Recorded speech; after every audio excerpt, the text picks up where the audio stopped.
Então tá, pessoal, estamos iniciando então mais um podcast Ciclo de Crescimento. Esse que é um podcast desenvolvido pelo Nivo, aonde eu, Richard, sempre apresento aqui, eu e o Manduca, meu co-host aqui e amigo, e trazemos sempre aí pessoas envolvidas aí de alguma forma, né, com o mercado imobiliário, sejam stakeholders, empreendedores, pessoas aí que estão trabalhando, empreendendo no segmento, diretamente ou indiretamente.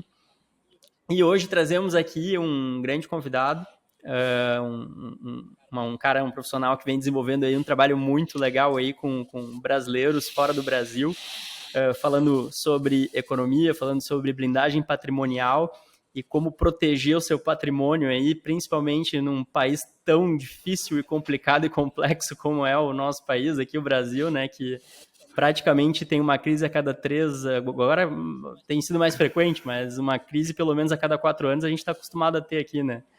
Então, acho que hoje muito pertinente, então recebemos o Carlos Schurer. Carlos, seja muito bem-vindo ao nosso podcast. Olá, pessoal, obrigado pelo convite, obrigado, Manduca, obrigado, Richard. Legal, Carlos. E, Carlos, a gente sempre pede para o nosso convidado, no início do nosso bate-papo, falar um pouquinho sobre a sua trajetória profissional aí, como vem empreendendo. A gente sabe aí do projeto do Brasileiros Sem Fronteiras, um canal aí que tem uma grande repercussão no YouTube e nas redes de uma forma como um todo, né? Um trabalho que tu vem desenvolvendo muito legal. Então, fica à vontade aí para contar desde o início como é que começou essa história até onde chegou hoje. E na sequência a gente vai batendo uma bola e vai fazendo algumas perguntas e vai desenvolvendo o nosso bate-papo. Vamos lá, então. Eu sempre falo, né? Meu nome é Carlos Schreier, mais conhecido como Brasileiro Sem Fronteiras, porque eu mesmo me intitulo Brasileiro Sem Fronteiras. E por quê? Porque eu deixei o Brasil em 2014, justamente ali quando a Dilma se reelegeu. Eu disse, em 2 semanas eu peguei e já estava num voo para os Estados Unidos, lá para a Flórida, né? E isso eu fiz meio que de olho fechado e não pensando nas consequências de trocar de um país para o outro, né?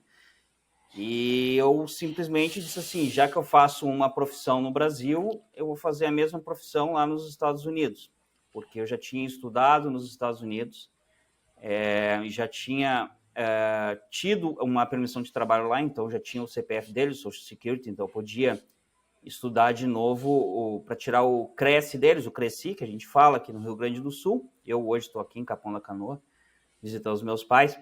Então eu simplesmente pensei, e eu já estava pensando isso em 2013, né? Como eu poderia oferecer os serviços de real estate, que seriam os serviços imobiliários lá nos Estados Unidos, na Flórida, para os meus clientes no Brasil, que eu trabalhava antes. Porque 2013 e 2014, na minha visão, foi bem ruim em termos de venda de imóveis no Brasil, que eu fazia, né? Eu, como economista, eu oferecia investimentos imobiliários para os meus clientes. É isso que eu fazia no Brasil. E eu vi que ficou ruim em 2013, 2014 foi horrível. Dilma se reelegeu, eu peguei e fui lá tirar o Cresci deles lá, na Flórida. E aí eu vi que era melhor ficar lá mesmo. E eu oferecia, né, para os meus clientes, o dólar tá 2, né, vai para 3 de repente e tal. A desvalorização Bons tempos. a desvalorização da moeda aí, o real desvaloriza mais que o dólar, isso é normal, né? Desde a criação do real, que já foi algo sensacional, né? Eles deveriam ter ganho o prêmio Nobel quando fizeram isso, mas, enfim, desvaloriza mais. Mesmo que o dólar, que todo mundo fala que é uma moeda inflacionária, eles exportam inflação para o restante do mundo. Eles fazem isso. Então, colocar o dinheiro em dólar é extremamente essencial para a proteção patrimonial. E eu falava isso somente focado no mercado imobiliário. E aí eu percebi que muita gente ainda tinha a cabeça dura do brasileiro. O brasileiro é muito cabeça dura. Poucas pessoas investem no mercado internacional e a maioria em Miami, em Orlando, né? Orlando, porque é um pouco mais barato, mas tinha certas dificuldades. Pegar outros países assim investem muito mais. E aí o dólar foi indo para 3, aí as pessoas achavam que ia cair 2. Aí foi para 13,50, achando que ia voltar para 13. E foi indo. Né? Mesmo no governo Bolsonaro, foi indo, chegou a 6, né? Mas ali por 2017 eu percebi que tinha que agregar mais informações, criar outros produtos, entre aspas, e aí eu descobri a teoria das bandeiras, que é algo que já é aplicado pelos bilionários nos Estados Unidos desde 1960, que é você se diversificar no exterior, né, de acordo com alguns aspectos da sua vida, como conseguir uma segunda cidadania, um outro passaporte, ou você tirar uma residência legal em outro país para ter o RG de outro país, né? Por exemplo, do Uruguai, do Paraguai, você trocar sua residência fiscal, você abrir uma empresa no exterior, pode ser uma holding, uma operacional, ter contas bancárias em outros países, investir no mercado imobiliário em outro país, né? Algumas coisas os brasileiros já fazia, muitos ricos já fazem isso, de ter uma BVI, por exemplo, uma empresa em Bahamas, isso já faz parte da teoria das bandeiras. Eu descobri isso, e aí eu pensei, vou trazer para o Brasil, né? Comprei o domínio teoriadasbandeiras.com.br, comprei o .com, já criei o Brasileiro Sem Fronteiras também ali, né? Para já colocar um personagem, né? Um nome em mim, né? Porque Carlos Schreyer não ia vender, né? Carlos Schreyer não ia vender, então, claro, Brasileiro Sem Fronteiras é para mostrar, olha, tem, né, o brasileiro que vai além das fronteiras, e eu achei que isso daí ia dar certo. E aí criei o canal lá por 2018, mas o canal de YouTube não é assim, né, pessoal? Tem que remar e também tem que fazer parceria, tem que ter pessoas que te ajudam. E aí foi indo, e quando o Lula ganhou de novo, né, eu já tinha pensado, o Lula vai ganhar. E aí eu saí dos Estados Unidos para buscar minha residência no Panamá, no Uruguai, no Paraguai, justamente para ajudar os brasileiros a conseguir a mesma coisa. E não fica nesse foco só, o brasileiro, se ele não consegue nos Estados Unidos, ele tem que ir para a Europa. Não, eu trouxe outras opções para o brasileiro, né? Que o brasileiro pode ter o RG, né, Uruguai ou Paraguai, por exemplo, né? Ou o Panamá, que ninguém fazia, ninguém sabia o que era. Os meus concorrentes hoje em dia fazem o Panamá, o Uruguai e o Paraguai, e começaram bem depois de mim, né? Então eu disse, acho que vai dar certo. Arrisquei, saí dos Estados Unidos para morar 2 anos no Panamá. Agora a gente está morando no Chile e deu certo. Deu certo. O canal daí, quando o Nine aí ganhou, explodiu, né? Começou a crescer. Não é um canal tão grande ainda. É um canal que está perto aí dos 150 mil. Mas é um canal que tem relevância porque o nicho é muito pequeno, né? Não é nicho de saúde, por exemplo, não é nicho de finanças, por exemplo, é um nicho de internacionalização, né? Então é um nicho pequeno, que os maiores canais têm mais ou menos o mesmo tamanho do meu, um pouquinho maior, um pouquinho menor. Mesmo os canais internacionais, eles não são tão grandes. Então, sim, foi um negócio que cresceu legal. Legal, Carlos. Cara, eu tenho tanta pergunta para você. Então, já me veio umas 20 perguntas aqui. Mas eu queria começar com uma pergunta que não tem muita correlação com o mercado imobiliário, mais uma curiosidade minha, porque nesse movimento todo que a gente, enfim, vem vivendo nos últimos anos, né? Eu percebi várias fases nesse sentido, assim, até de outros amigos empreendedores também, que teve várias levas, né? Teve uma primeira leva que foi a Dilma, teve a leva 2 lá, que foi aquele período da pandemia no início ali também, que muita gente também, né, acabou migrando. E teve aquela leva 3, que foi a eleição do Nine, que nem tu comentou ali. E agora, cara, eu vejo que nessa incerteza que a gente está vivendo aqui no Brasil, muita gente, né, já está assim, acho que muita gente que eu vi que ficava nesse meio do caminho tomou a decisão. E aí eu chego até a minha pergunta, né? Tu comentou de todos esses países, né? E nessas levas eu via claramente que tinha, por exemplo, eu me lembro que lá teve um período naquela época da Dilma que muita gente ia para a Irlanda, por exemplo. Né? Tinha um movimento muito forte para a Irlanda, alguns amigos foram morar lá e tinha aquela questão da Irlanda ter alguns benefícios fiscais importantes ali para as empresas e tudo mais também, né? Mais ou menos parecido com o que Singapura fez também, acho também, mas Singapura com custo elevadíssimo de vida, né? Um outro patamar, uma coisa totalmente distoante, mas que muita gente que trabalha, inclusive no segmento corporativo, foi para Singapura, né? Também. Inclusive, tem amigos que tinham essa opção, vai para os Estados Unidos ou vai para Singapura? E aí muitos acabaram optando por um ou por outro, né? E agora tu comentou que teve a leva do Uruguai, né? Durante a pandemia, muita gente foi para o Uruguai, inclusive com medo, né? Das eleições. E agora tu comentou da questão do Panamá. Qual é a bola da vez?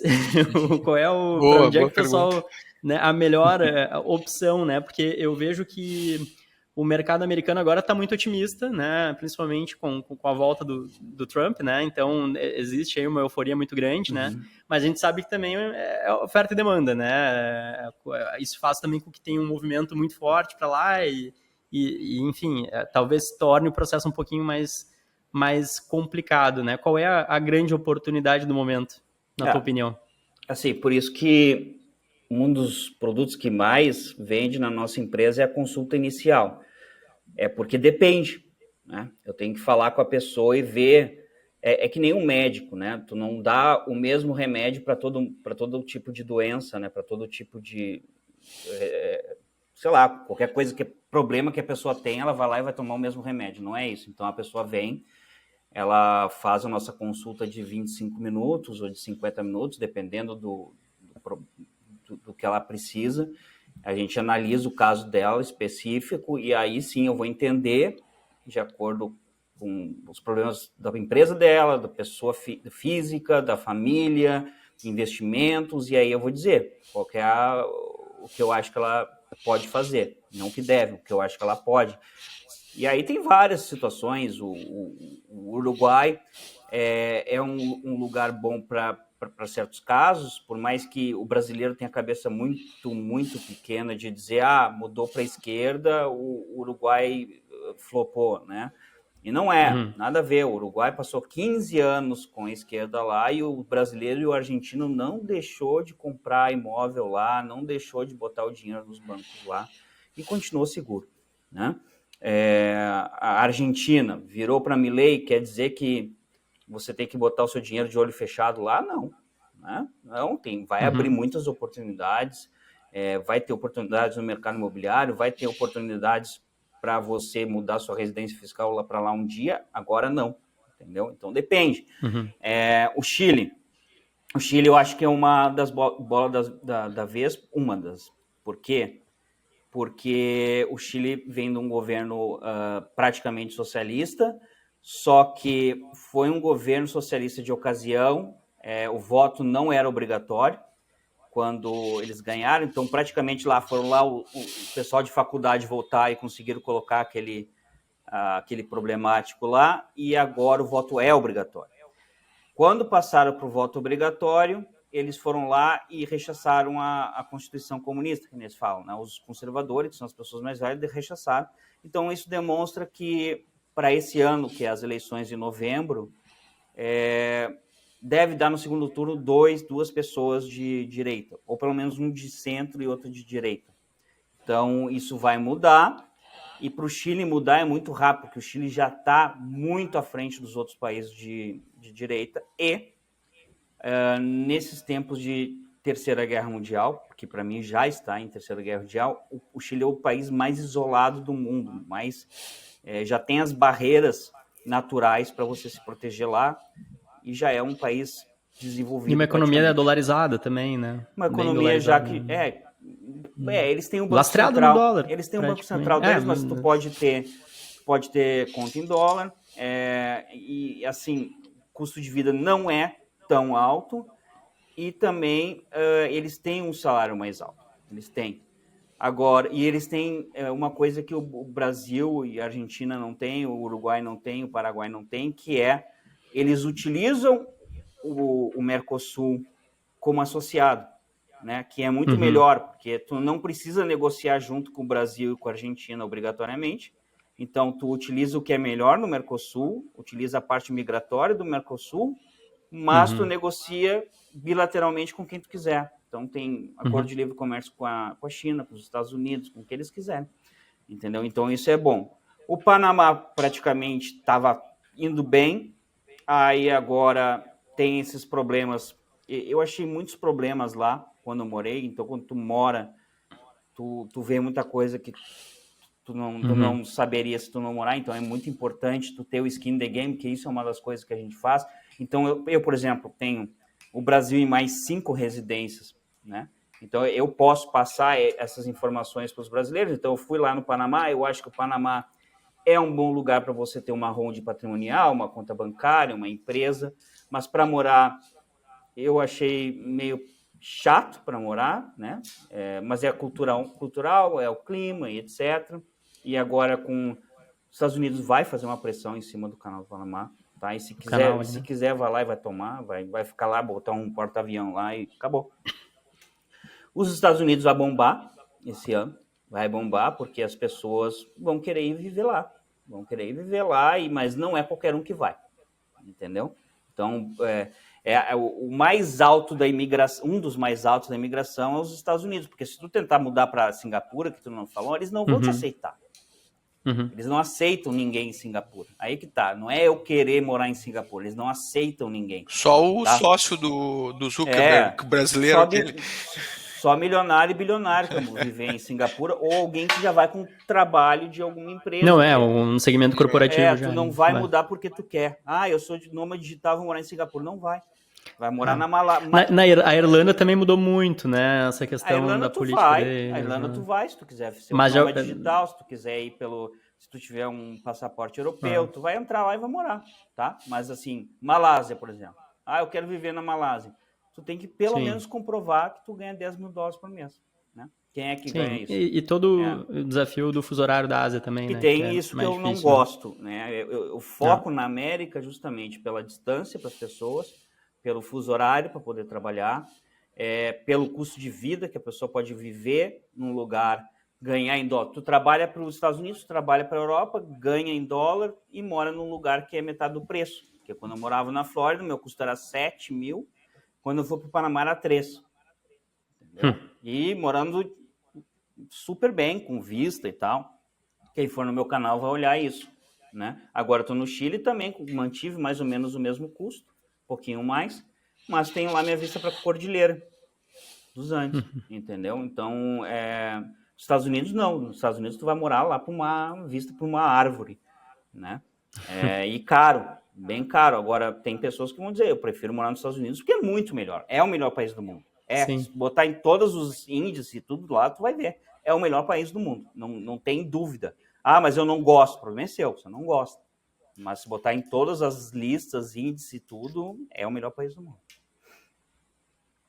Show de bola. Manduca, eu não vou monopolizar. Pois cara, é que eu tô tentando puxar aqui criatividade, porque todas as perguntas que eu fazia, o Carlos sintetizou elas agora e, enfim, né? Eu ia apontar mais sobre o Panamá, porque foi um lugar que eu conheci e gostei muito, assim, né, como turista, né?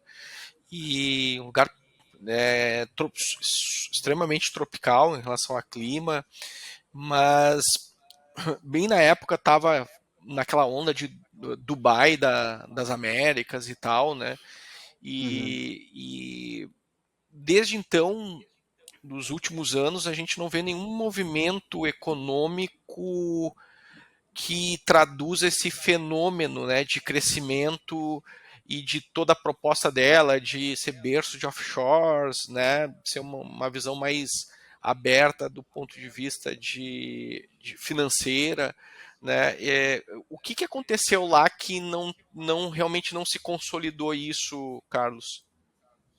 Para ser um berço de offshores? Não, para ser realmente assim uma economia, né, referência dentro das Américas, com todo o contexto que de certa forma era favorável, né, para que isso ocorresse.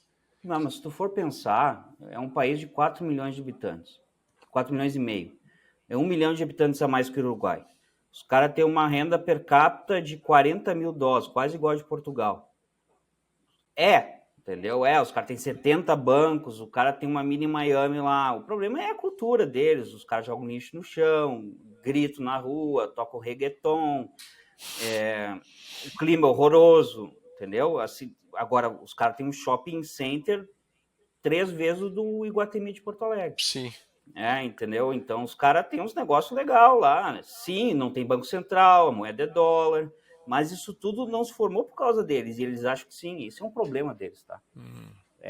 Os americanos fizeram tudo aquilo, aí veio os europeus, fizeram tudo, aí as isenções fiscais trazem tudo, todo esse desenvolvimento para lá, mas os caras acham que foram eles. Eles que fizeram tudo, e não eles são bem xenófobos. Eles não gostam de gente de fora, eles não gostam de americanos, já me olham como se eu fosse americano, não sou, né? Então, e tem muito americano morando lá. Então, tem muito americano que prefere ir para Costa Rica, que é mais caro, cheio de imposto, entendeu? Só que são melhor tratados, né? Então, tem cada lugar, né? O mercado imobiliário no Panamá é bem forte. Bem forte. Tu ganha, se tu comprar apartamentos lá, botar para o Airbnb, tu vai ganhar uma grana, né? Tá crescendo muito mais que São Paulo, por exemplo. Caiu. Caiu aqui, vamos ver se ele volta.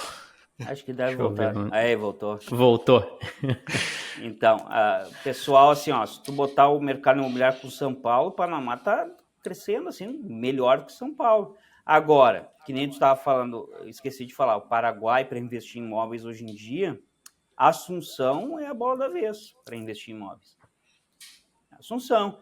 Tem 200 torres sendo construídas, 200 obras, né, de edifícios sendo construídas em Assunção, hoje. Né? Parece uma Capão da Canoa, né, os anos, tipo assim, mas obras... Tem um prédio de, sei lá, de 50 andares sendo construído em Assunção. E dentro da teoria das bandeiras, Carlos, eu vejo assim, tu tem um posicionamento muito ferrenho, né? E talvez tu seja a única pessoa do mundo que ganhou dinheiro com o governo do PT, né? Não, pior que não. Não, o governo do PT também ganhou. Tirando quem é do governo. Os políticos, né? Bastante políticos.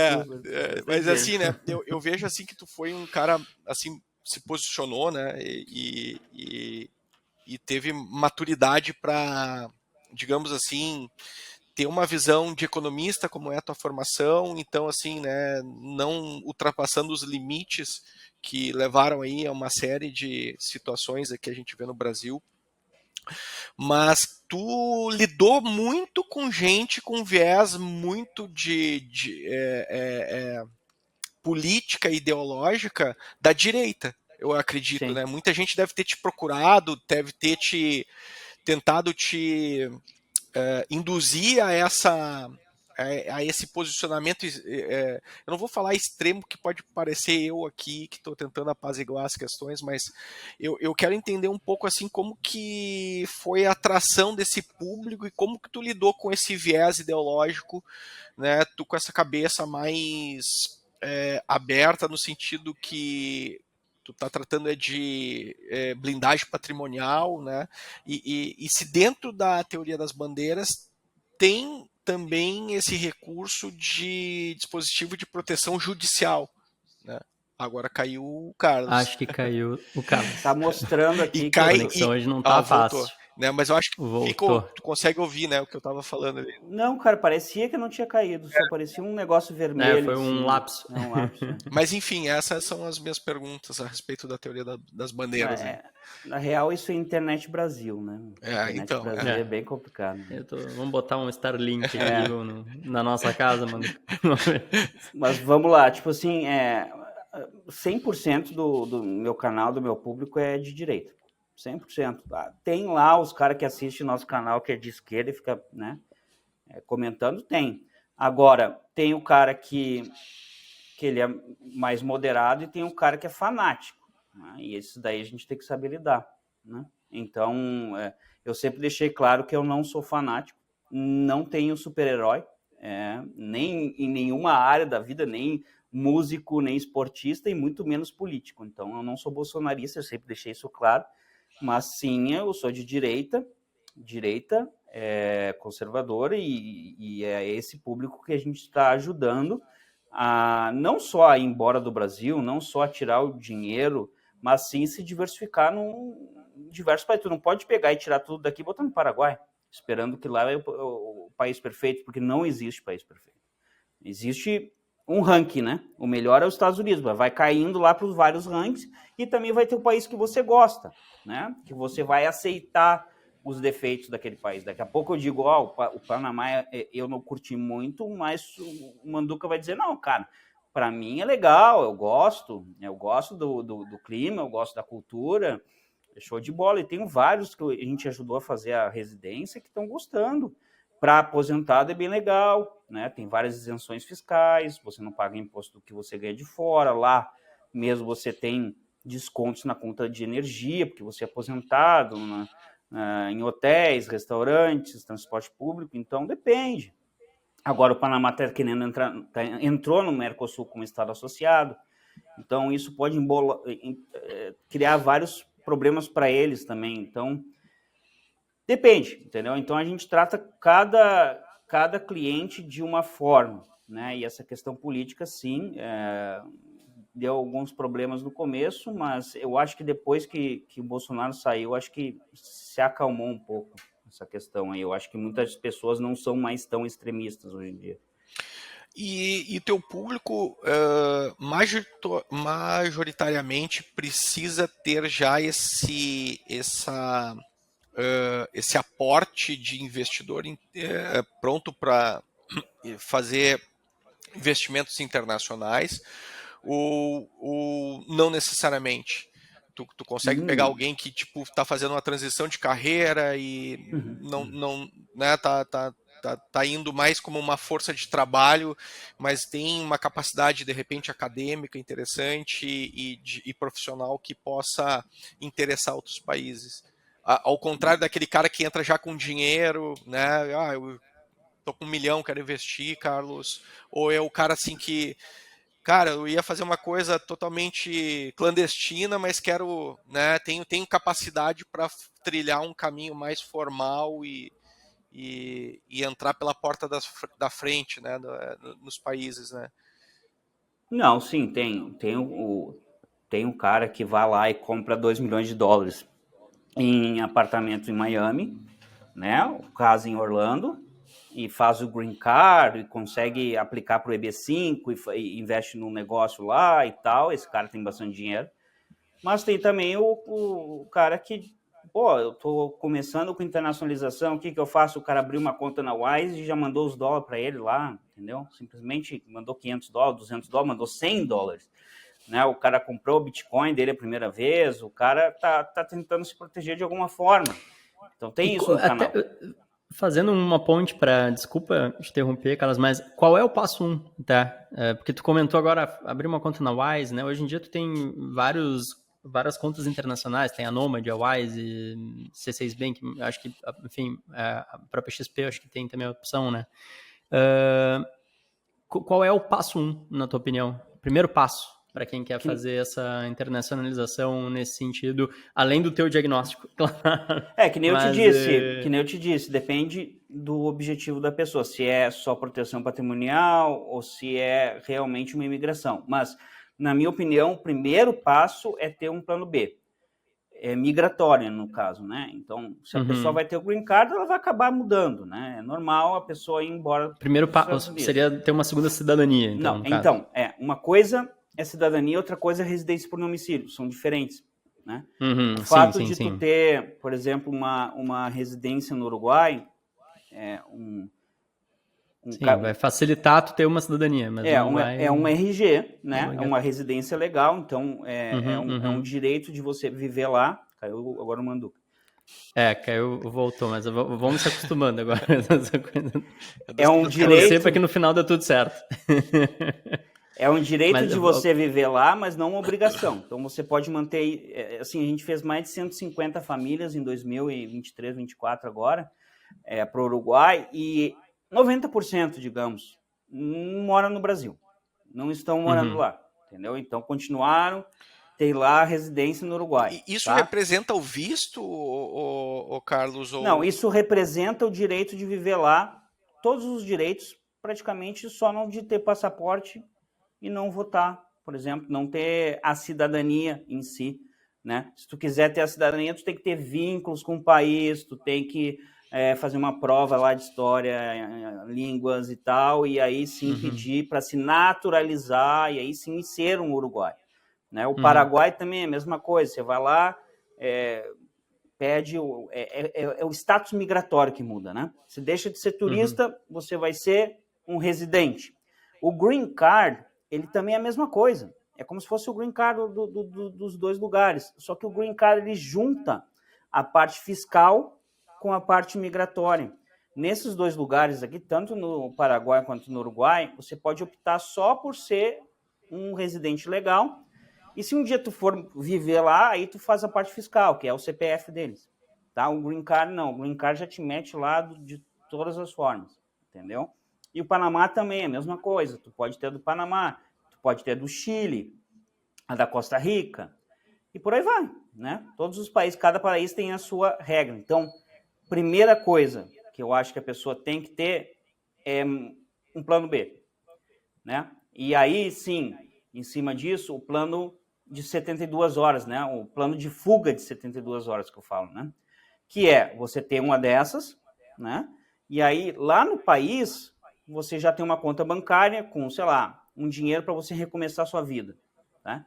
E aí, o que isso faz? Faz com que, se der uma ruim, no Brasil, por exemplo, em 72 horas você já tem que estar naquele país já com dinheiro lá, né? Por quê? Porque é muito fácil estourar uma guerra ou uma ditadura, alguma coisa, eles cortarem o dinheiro dos bancos, fecharem as fronteiras e tal. E a primeira coisa que os outros países vão fazer é impedir que os brasileiros entrem lá.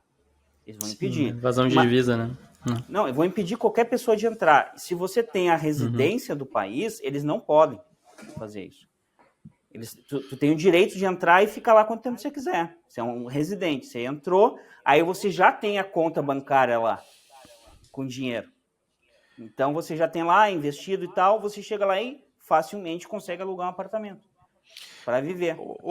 Carlos, isso muitas vezes, quando a gente pensa sobre isso, né, a gente parece que a gente está distante dessa realidade. Como que é a adesão de pessoas que realmente se preocupam e entendem o plano B que tu traz como solução? Porque, assim, né, fica difícil que tentar criar algum tipo de defesa para tudo que está acontecendo, né? Teria muitas razões para isso, para ter um plano B, ok.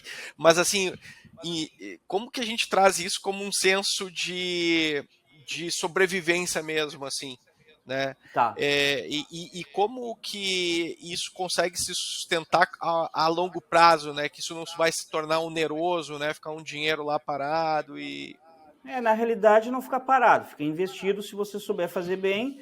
A questão de você ter uma residência fora fica onerosa, porque tu tem que ir uma vez por ano lá, né? Uma vez no ano ou a cada 2 anos, tu tem que visitar e passar umas férias, né? Tá, é isso. É isso que é oneroso. Agora, se em 2014 eu falasse isso para você, os brasileiros dão um risado da sua cara. É a mesma coisa que eu chegar para você hoje e falar para tu fazer um bunker no teu quintal. Tá? Se eu falar, faz um bunker no teu quintal porque o Brasil vai passar por uma terceira guerra.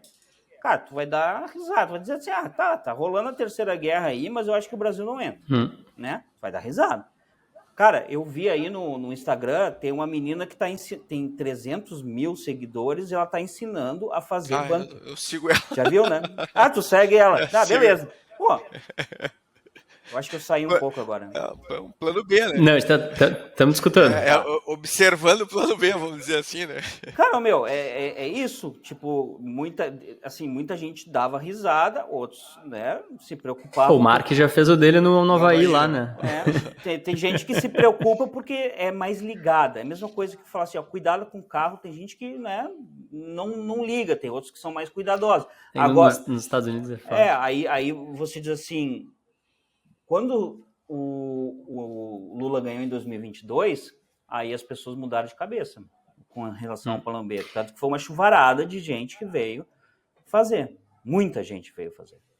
Entendeu? Eu tava pensando aqui, sobre essa questão do primeiro passo, né? O que é aqui, porque geralmente, assim, é isso, se tu vai dizer que, pá, tu tem que te preparar pro apocalipse, é muito mais difícil, né, mas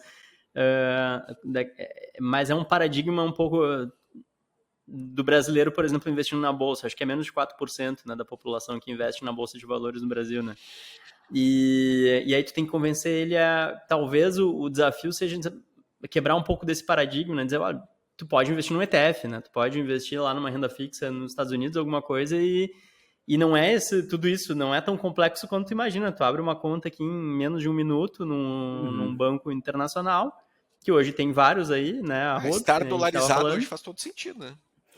E tu vai lá e cria uma conta para investir em ETF. Alguma coisa assim, já deu um tem, primeiro passo. Só que tem um problema. Tem um problema aí. Você quebrar o paradigma, você investir no exterior pelo seu CPF no Brasil, ou seja, pela Avenue, pela Nomad, sim. É a mesma coisa que você que investir no Brasil. Investir no Brasil, porque o cara, assim, o PT diz assim, tá, tu tá botando teu dinheiro lá fora, mas eu vou te taxar. Sim. Entendeu? Acabou. O que você tem que fazer é dar saída fiscal. Dá a saída fiscal, tu pega, tem uma residência em outro lugar, você vive mais de 6 meses em outro lugar, aí sim, você pode botar o que você quiser fora do Brasil, e aí eles não tocam mais. E qual é o país mais fácil hoje para fazer essa saída fiscal, na tua opinião? A saída fiscal no Brasil é uma coisa. Saída fiscal é com o Brasil. Você trata com eles, você sai, você tem que permanecer menos 6 meses, fechar sua conta bancária e tal, ter conta não residente, né? E você diz para o Brasil, ó, fui para tal lugar. Aí você tem que entrar em tal lugar, ter a residência por domicílio e aí se acertar com esse tal lugar. É muito fácil o Paraguai, né? Só que o Paraguai, você vai fazer a residência por domicílio temporário de 2 anos, depois vai renovar, né? Para permanente. Mas é fácil. Qualquer brasileiro vai conseguir, que não seja um criminoso, obviamente. O Uruguai, muito fácil. Tanto o Chile, muito fácil. Esses 3 países, como a Mercosul, eles não negam ninguém, desde que os documentos estejam certinhos, a sua certidão de nascimento. O que está acontecendo agora é que os processos duravam 3 meses, 2 meses, agora o Uruguai demora 1 ano e meio. Muita demanda. Muita demanda. Aí vai ficando mais caro, os advogados vão cobrando mais caro, o governo vai aumentando os FIIs, né, do governo. Então vai tudo aumentando e as pessoas vão deixando cada vez para depois. É como se fosse um ativo que tu comprou lá embaixo. Entendeu? Então o Panamá eu não sei, porque o Panamá talvez baixe o valor porque está entrando no Mercosul. Tudo que é no Mercosul facilita e fica mais barato. Tá? Então os Estados Unidos vai aumentar. Agora a quantidade de pessoas que vão querer o green card vai ser muito maior. Entendeu? O pessoal que está indo pegar o passaporte por ascendência, por descendência em Portugal, está aumentando. A Itália já aumentou as taxas para passaporte italiano. Daqui a pouco eles vão acabar com essa de mais de 3 gerações, né? Porque é uma palhaçada, né? Tipo, é muito fácil tu conseguir no italiano, né? Cara, se Portugal colocasse mais de 3 gerações, a metade do Brasil pegava. Todo o Brasil ia. Todo brasileiro. Carlos, tu tocou num assunto interessante. A minha esposa está finalizando aí, recebendo o passaporte italiano, né? O que contribui dentro do contexto da tua gestão e como que poderia ser isso um facilitador, esse passaporte? Tá, então, passaporte italiano não quer dizer que serve somente para morar na Europa, para morar na Itália. Não, ele abre portas para diversas coisas. Por exemplo, você tem maior mobilidade internacional, né? Você vai entrar em outros países sem a necessidade de visto. Aí você vai escolher, né? Tipo, eu quero ir para o Irã. Tu vai usar italiano ou tu vai usar o brasileiro? O brasileiro, né? Porque o brasileiro é querido nesses países assim, né? Rússia, China, Irã. Agora tu vai para os Estados Unidos, tu vai usar qual? Vai usar o italiano? Entendeu? Então você tem mais mobilidade quando você tem 2 passaportes. Você quer morar nos Estados Unidos? Você pode fazer um processo através do E2, que é um tratado de navegação e comércio, no qual você vai fazer um investimento num negócio, por exemplo, Lava Rápido, Lava Jato, sabe? A padaria, alguma coisa assim, um negócio. no qual você vai botar lá $150 mil, vai botar 2, 3 americanos, enquanto esse negócio estiver funcionando, tu tem o direito de viver lá, é um visto, não é um green card, entendeu? Isso a maioria dos passaportes europeus tem, agora o de Portugal também tem, por incrível que pareça, o Paraguai tem isso, a Argentina tem, o Chile tem, mas o Brasil não tem, então isso te soma. Se você quiser fazer o processo do Panamá, o Panamá tem um acordo com a Itália, né? Então você faria o processo pelo Panamá e Itália e não pelo Visa Amigos, que é o Brasil. Então cada país tem um acordo com a Itália diferenciado, entendeu? Então é isso, abre muitas portas tu ter outro passaporte. Entendi. Só para passar depois a palavra para o Richard, tem muito corretor nos assistindo aqui, né? E vamos imaginar que um corretor queira exercer essa atividade de corretor como tu fez, né, em outros países, e como tu conheceu vários, né, e tem esse contato com o mercado imobiliário constante, a pergunta seria o seguinte: por onde ele começa e para onde tu indicaria esse cara, se eles quisessem ir para desenvolver a corretagem em outro país? Tá. No Uruguai e no Paraguai, você precisa ter a residência por domicílio primeiro, porque daí permite que você trabalhe, né? Então é onde você vai ter a permissão de trabalho, né? Que nem o Green Card, né? Seria o Green Card do Uruguai e o Green Card do Paraguai. Fora isso, nesses dois países você não precisa ter crescido, tá? Nem no Chile também. Então são 3 países que você não precisa ter crescido. Aí você pode trabalhar. Não precisa, né, nem ter aqui para poder exercer a atividade lá. Tu diz oferecer para os brasileiros? Não, eu não preciso ter habilitação aqui para não precisar lá. Não precisa. Qualquer pessoa pode desempenhar o papel de corretor de imóveis nesses lugares. Sim. Lá, se você tiver a permissão de trabalho, que é o RG deles, e tiver trabalhando lá com uma construtora ou mostrando imóveis lá, você pode, desde que você, se não me engano, tem que se cadastrar em alguma coisa, dependendo do país, mas não precisa fazer cursos e etc. Não precisa, tá? O que normalmente se faz muitas construtoras às vezes acertam brokers internacionais também, né? Por exemplo, muitos que cresci em Miami ou cresci aqui mesmo nos Estados Unidos conseguem trabalhar. Mas é difícil tu ter vários contatos, entrar em contato. O que a gente vai fazer é até abrir espaço para corretores que queiram trabalhar com a gente, né? Isso a gente vai fazer como se a gente fosse uma imobiliária internacional, entendeu? Com vários empreendimentos, várias oportunidades, e se o corretor em si quiser trazer um cliente para a gente vai trabalhar como se fosse a imobiliária mãe e o corretor traz o cliente para a gente trabalhar. Praticamente a gente faz tudo, né? A pessoa só traz o cliente. Muito legal. Legal. Carlos, eu ia encaminhar já para o nosso quiz final ali, Manduca. Não sei se tu quer fazer mais alguma pergunta antes então, ali, a gente tem um tempinho. Se tu não tem uma específica, eu queria só falar sobre Vai lá. Obrigado. Falar só sobre a respeito do Bitcoin, né? Qual é a presença do Bitcoin nessa... Já que, né, a gente está falando de sem fronteiras, de uma descentralização, né, e também de blindagem, como que o Bitcoin pode ser um meio, né, de fazer esse processo migratório que tu propõe? Existe, tá no teu radar isso? Não tá? Qual é a tua avaliação? Não, o Bitcoin está no nosso dia a dia, sim, e ele é um problema na realidade, porque a pessoa acha que ela fica totalmente fora do radar e ela acaba não entendendo o conceito todo da teoria das bandeiras e dos governos, porque o governo é nosso dono, a gente é escravo do governo no qual a gente está morando no momento, ou qual a gente é cidadão. A gente não consegue não ser escravo, né? E não tem vácuo de poder. Em algum lugar no mundo você vai estar pisando e vai ter um governo. Não existe lugar nenhum que não tenha governo, tá? Então, assim, digamos que eu compro meu Bitcoin aqui e não vou declarar, vou mandar para fora, ou carteira, né, free e tal, não sei o quê. comprei por $5.000, ou $100.000 que não está agora, e foi para $500.000. Aí eu vou levar para outro país, né? E vou querer comprar um carro, ou uma casa e tal.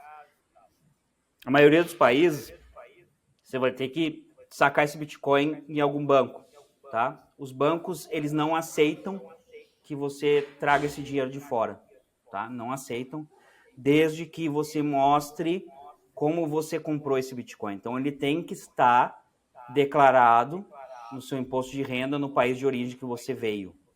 Então, tem que estar tudo declarado. Mas dentro do propósito do Bitcoin, se eu passar para alguém que aceita Bitcoin direto em carteira, eu não tenho esse download, né, de dinheiro Sim, baixando e sendo exatamente. monitorado por governos, né? Sim, mas aí vai ser sempre assim, eu te dou $500, te dou $100, te dou... Se um dia tu realmente ficar rico com isso, digamos, tu era um cara que tinha um patrimônio de $100.000 e agora tu tem $12 milhões em Bitcoin. O que tu vai fazer com isso? Vai ficar passando para as pessoas 5.000, 10.000, 500 e tal. Aí quando você quiser comprar um carro, uma casa e não sei o que, isso tudo é registrado pelo governo. Aí o governo vai dizer assim, de onde você tirou isso? Né? Aí eles vão dar desculpa, sempre essa desculpa, dizendo que você é um contrabandista, você é um criminoso, você tirou isso porque tráfico de drogas, tráfico de pessoas, não sei o que, não sei o que. Aí você diz que não, você é uma pessoa normal. Aí ele vai dizer assim, então tá, você é uma pessoa legal, me mostra como é que você comprou. Tudo bem, se você comprou o Bitcoin por 100 e hoje vale 1 milhão, não tem problema. Não tem problema. Só me mostra como você comprou. Entendeu? Aí porque tem países que não cobram ganho de capital. Você pode estar morando no Paraguai, você comprou aqui, levou para lá, mudou para o Paraguai e agora começa a sacar, né? Se você tem como mostrar, você pode sacar, não tem problema. Entendeu? Mas, cara, se você não tem como comprovar como você comprou, o que vai acontecer com muita gente que tem o Bitcoin? Vai virar pó. As pessoas não vão conseguir fazer, não vão conseguir usar. E aí eu não sei o que pode acontecer, né? Se vai cair o preço, né? Outra coisa que o governo pode fazer é criminalizar, né? Dizer assim, o pessoal todo comprou assim, então agora é crime. Entendeu? Sim, tu tem um problema de liquidez, né? É. Interessante, cara. Isso a gente vê todo dia, tá? Isso é o que a gente vê. É o que a gente sabe. Entendeu? Os bancos dizem, não, e não é só com Bitcoin. É o skin na game mesmo. É com dinheiro normal. É com dinheiro. El Salvador ainda tem uma política, mas que ali, né, vendo alguns conteúdos, a gente vê que na prática não é bem assim não com funciona, os bancos. Sabe por que né? não? Os bancos não estão tão alinhados com a política governamental do Bitcoin. E o próprio governo, se você quiser comprar que nem eu te disse, eu quero trazer o Bitcoin lá para El Salvador para comprar uma casa, você vai ter que registrar a casa, não vai? El Salvador vai querer que você demonstre de onde você trouxe esse Bitcoin. Aí cai a tese deles, né? Cai a tese deles, porque é assim lá. A gente esteve lá eu fui convidado para a posse do Bukele. Eu estive lá, imprensa internacional lá brasileira, eu estive lá. Eu perguntei para as pessoas na rua, você aceita Bitcoin? Você aceita Bitcoin? Ninguém aceita Bitcoin. Puxa, aí... Não, quem aceita Bitcoin é pessoas mais ricas, assim, né? Comércios bacanas, lojas em shopping e tal, mas assim, 99% da população não tem. Tá? E é assim, óbvio, se você quiser comprar um carro num dealer lá, ou se você quiser comprar uma casa, eles vão aceitar, desde que esse Bitcoin seja lícito. E El Salvador cobra imposto, mano. Cobra, claro. Você vai pagar imposto. Não é festa. Entendeu? Aí vai totalmente contra a ideologia do Bitcoin, né? Não, a primeira coisa que a gente tem que lembrar é que o Estado é o nosso dono. Então, a melhor coisa de fazer para viver uma vida o máximo, né, livre. Longe disso, máximo livre, isso é você ter vários estados. Que daí você confunde eles, né?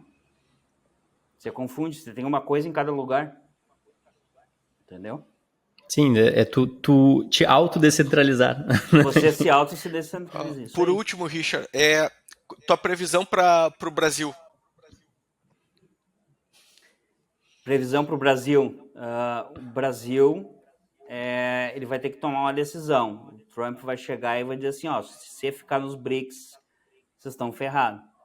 A gente vai botar um monte de taxas, sanções, até eles podem chegar e falar assim, vocês sabiam, né, que os russos que têm dinheiro fora da Rússia em dólar foram todo congelado o dinheiro deles, né? Isso eles podem fazer. Tem um monte aqui em Jurerê, Carlos. O pessoal aí que tem... No Campeche aqui também. O Trump pode dizer o seguinte, se vocês entrarem com os BRICS aí e formar 2 blocos que nem Guerra Mundial, que nem foi lá, os aliados e tal, não sei o quê, tudo bem. Aí o Trump pode dizer assim, brasileiro, vocês que têm investimento aqui nos Estados Unidos, pode ser Evno, Nomad, ou o que for, pode ser coisas mais elaboradas, a gente vai congelar tudo de vocês. A gente vai congelar tudo, vocês estão ferrados aí, entendeu? Pode fazer isso, sanções, pode não entrar mais nada no Brasil, não entrar mais produtos, só produto chinês pode acabar vindo, entendeu? Eu acho que uma invasão não, né? Porque a China também aí seria uma coisa muito... Mas assim, eu acho que a coisa pode piorar muito, a ponto do dólar chegar a 10, 12, isso se tiver realmente a guerra, tá? Se não tiver, as coisas vão indo para o dólar a 6, 7, devagarzinho. É só tu olhar a Rússia, o que aconteceu. Mas se tu olhar o background, né, histórico do Brasil nesse tipo de situação, o Brasil acaba dando uma boa de uma arregada. O que aconteceu na era aí, Vargas. Vamos centralizando. O Vargas, por exemplo, ele ficou jogando para os dois lados, né? O Vargas na última hora ele saiu, cara. Na última hora ele disse assim, não, eu sou o bigodinho, eu sou isso, né? Na última hora ele pegou... Não, pode mandar os caras para lá, eu acho que na última hora pode ser que até o Lula fique do lado dos Estados Unidos. Volta pro lugar que é, né? Pode ser, mas mesmo assim... Aquele centrão que nós bem conhecemos, né? Que é o que governa o Brasil. O centrão que governa o Brasil, não importa o governo, o centrão governa o Brasil e as grandes multinacionais e empresas estão sempre junto com o centrão. É um corporativismo bravo, né? Total. Então o Brasil sempre vai ser assim. Então se tu quer evoluir na tua vida, o Brasil tem que ser tipo uma segunda opção tua, né? Sempre. Tem que estar em outros lugares, né? Excelente, Carlos. Carlos, agora sim, indo para a nossa reta final aqui, se dependesse de mim, a gente ficava aqui mais até, cara, já fica o convite, cara, para a gente gravar outros episódios, porque o tema é muito legal, muito pertinente, e acho que dá para expandir muito ainda, a gente aprofundar muito ainda sobre o mercado imobiliário também. Mas a gente sempre faz um pequeno quiz na reta final do nosso bate-papo. 2 perguntas rápidas, cara. Um livro que tu tenha lido recentemente, que tu recomendaria aí pro pessoal? Cara, não precisa nem ser o recentemente, mas o que eu mais gosto mesmo, e até para a gente falar aqui do nosso tema, seria o PT, tá? Mas não PT o partido, seria Perpetual Traveler, do W.G. Hill, que é o cara que lançou isso tudo aí, entendeu? É um livro assim, mais ou menos, em inglês, legal. Tá? Tem na Amazon. Se tu for no nosso site, no teoriadasbandeiras.com.br e olhar livraria, clica lá, tá lá o livro e você vai cair na Amazon. Deve estar uns R$250, uma coisa assim, é importado. É um calhamaço, é em inglês, mas é onde que surge toda a teoria das bandeiras, tá? E se chama PT, Perpetual Traveler, tá? Fora isso, fica a dica do investimento. É aqueles livros, né? O 4-Hour Work Week, aqueles livros, né, que fazem com que tu, né? Esse cara também, o Tim Ferriss, o cara também aplica isso daí há muito tempo, né? Então tem que sempre estar de olho nisso aí. Qual é a próxima pergunta? Uma ferramenta indispensável no teu dia a dia? Aí é internet, né, meu? Aí, né, o canal. Não tem como. O canal de YouTube. Cara, o canal de YouTube mudou minha vida. O YouTube. Só que tu vira escravo. Tu tem que fazer conteúdo. Escravo. Agora vai vir o do Elon Musk, né? Vamos ver como é que vai ser. O problema do YouTube é que se tu não faz todo dia, o próximo vídeo ele joga lá embaixo. Ele Já não joga entrega. lá para embaixo, né? Ele quer que tu sempre esteja entregando, todo dia. Que nem o Trabalhando Raia pra ele. Santos, aquele. O Raia Santos faz 2 vídeos, né? 2 vídeos por dia. Aí o cara tá sempre lá em cima, sempre ripado lá em cima. Entendeu? Então, cara, o que eu tenho a dizer pro pessoal, faça um canal de YouTube, que nem o Raia Santos fala. Que o canal de YouTube, ele muda o seu negócio.